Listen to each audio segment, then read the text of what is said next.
참 예수님. 네, 우리는 오늘 연중 제6주일을 보내면서 복음 말씀으로, 그러니까 우리가 흔히 산상설교라고 이야기하는 그 마테오복음서의 그 내용과 같은 내용을 들어요. 근데 루카복음의 버전인데 여기에서 이제 초반의 내용은 조금 다릅니다. 왜냐하면 우리가 산상설교라고 이야기하는 그 마테오복음의 이 진목팔단은 예수님이 산 위에서 그렇게 제자들에게 말씀을 하시지만 여기에서는 명백하게 그 위치가 다르게 나오죠. 산에서 내려오셔서 제자들과 그 군중들에게 말씀을 하시는 그런 장면으로 묘사가 되어 있습니다. 이 배경이 주는 상징적인 의미에 대해서 먼저 말씀을 드려보고 싶어요. 머리가 떴네요. 네. 먼저 마테오복음서에서 그 산 위에서 그렇게 약속을 해주시는 것은 사실 시나이산 구약에 모세가 하느님의 계약을 받는 그 시나이산을 이제 연상케 합니다. 그래서 이 모세가 그 시나이산에 올라가서 하느님의 말씀을 백성들에게 해주시는 그 계약의 말씀을 받아온 것처럼 이제 예수님께서 사람들에게 그러한 약속을 해주시는 그런 내용입니다. 그런데 이제 모세의 위치가 아니라 하느님의 위치에서 하느님께서 그 계약의 말씀을 내려주시는 것처럼 예수님도 산 위에서 이제 제자들에게 그리고 우리들에게 사람들에게 그러한 하느님의 약속을 전해주시는 그런 내용이죠. 그런데 그것이 그냥 단순한 의무만 지어주시는 말씀이 아니라 위로의 말씀이라는 점이 마테오복음서에서 우리에게 전해주고 있습니다. 근데 그와 반대로 이제 산에서 내려오셔서 그런 말씀을 전해주시는 이 행복의 그런 어떤 근거나 이런 것들을 말씀해 주시는 것은 이러한 하느님의 약속이, 하느님의 그런 축복의 약속이 그냥 추상적인 개념이 아니라 우리가 살고 있는 이 현실의 세계에서 그렇게 널리 퍼져 있고 거기에서 실현된다라는 것을 상징적으로 보여주는 것이 이 오늘 루카복음서에서 말하는 그 참 행복선언의 그러한 배경입니다.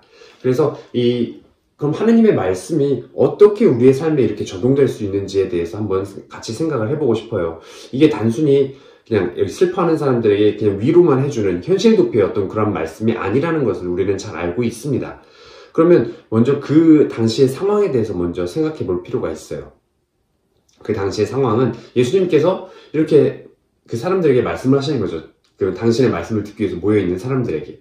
그런데 참 재미있는 것은 우리가 그냥 어떤 추상적인 개념으로 이런 사람은 행복해 하고 이렇게 설명을 해주시는 그런 내용이 아니라 이 원어를 보면 너희 그냥 그 2인칭이죠. 직접 그 사람들 가리키면서 하시는 말씀으로 나와요.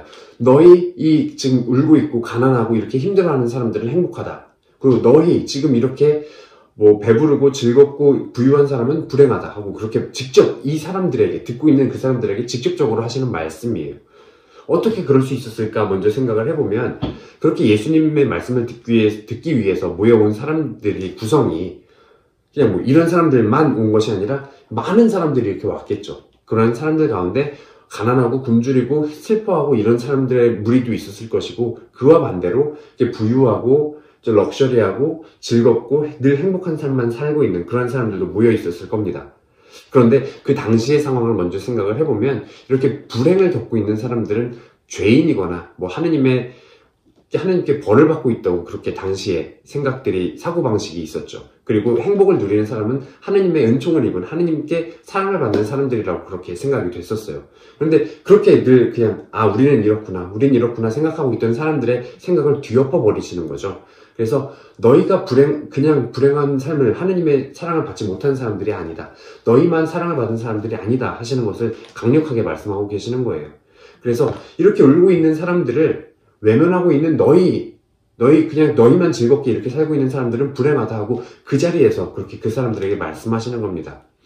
그렇게 말씀하시는 이유는 그렇게 당시의 사회에서 그렇게 운명론적으로 이렇게 단정 지어버렸던 그 사람들의 관계 때문에 이 사람들은 자기들이 처한 상황에도 먼저 소외된 사람들이었고 이 공동체 안에서도 그렇게 치부되면서 소외됐던 사람들이에요.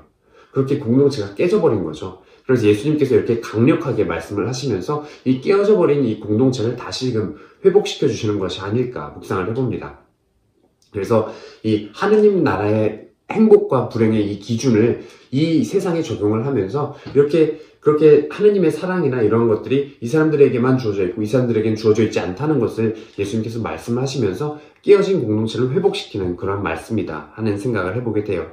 그래서 내 주위에 혹시 소외받고 아파하고 있는 사람들이 있다면 그리고 나는 그에 반해서 나는 지금 행복하고 이렇게 즐겁게 행복하게만 살고 있다면 그것은 어쩌면 예수님께서 이 참 행복 선언에서 나에게 하시는 말씀이 아닐까 하는 마음 아픈 이야기로 다가올 수도 있지 않을까 싶어요. 그래서 이런 말씀을 내 마음 안에 새기면서 내 주위의 작은 사람들에게, 어려운 사람들에게 그렇게 사랑의 손길을 전해주면서 예수님께서 추구하셨던 그러한 깨어져 버린 공동체의 회복을 내가 이 삶 안에서 다시 한번 이룰 수 있었으면 좋겠습니다.